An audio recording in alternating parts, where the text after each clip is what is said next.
নমস্কার, public news next চ্যানেলে আপনাদের জানাই স্বাগতম। সংবাদ পড়ছি আমি রুবি।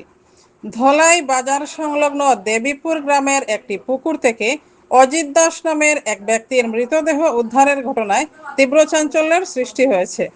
ঘটনাটি ঘটেছে মঙ্গলবার সকাল 10টা নাগাদ। এদিন গ্রামের একটি পুকুরে ভাসতে দেখা যায় অজিত দাসের মৃতদেহ। উল্লেখ্য, দেবীপুর গ্রামের প্রয়াত শশধর দাসের পুত্র অজিত দাস।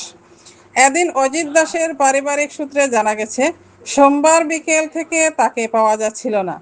অজিত দাস ছিল পেশায় দিনমজুর। এদিকে ঘটনার খবর পেয়ে এদিন ধলাই থানার পুলিশ ঘটনাস্থলে ছুটে গিয়ে অজিত দাসের লাশ পুকুরের জল থেকে উদ্ধার করে। এদিন ম্যাজিস্ট্রেটের উপস্থিতিতে অজিত দাসের মৃতদেহের প্রাথমিক তদন্ত শেষে ধলাই থানার পুলিশ ময়নাতদন্তের জন্য তার লাশটি শিলচর মেডিকেল কলেজ হাসপাতালে পাঠিয়ে দেয়। বিস্তারিত দেখতে থাকুন পাবলিক নিউজ নেক্সট চ্যানেলের ক্যামেরায়। আপনার ভাই ভাই ভাই ছোট ভাই ও নাম কিতা? অজিত ও হে কই আছিল?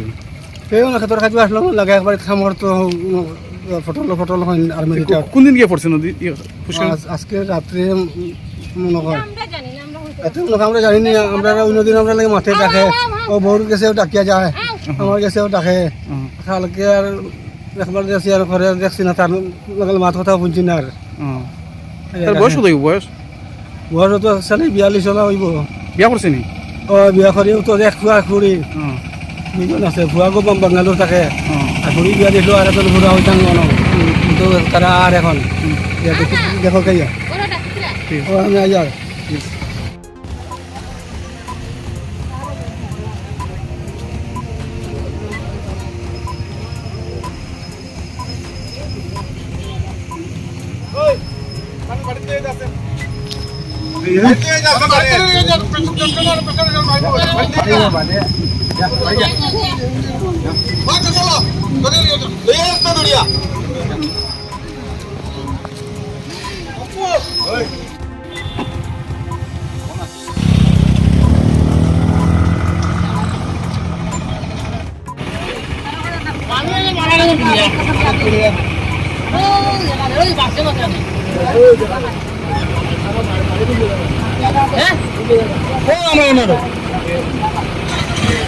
অজিত সিন্ধু অজিত हो जाए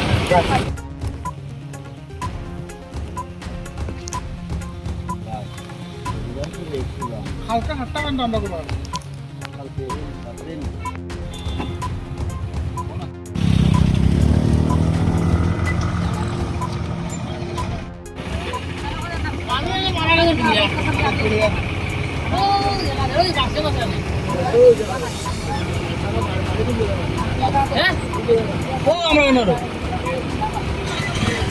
অজিত সিন্ধু অজিত हो जाए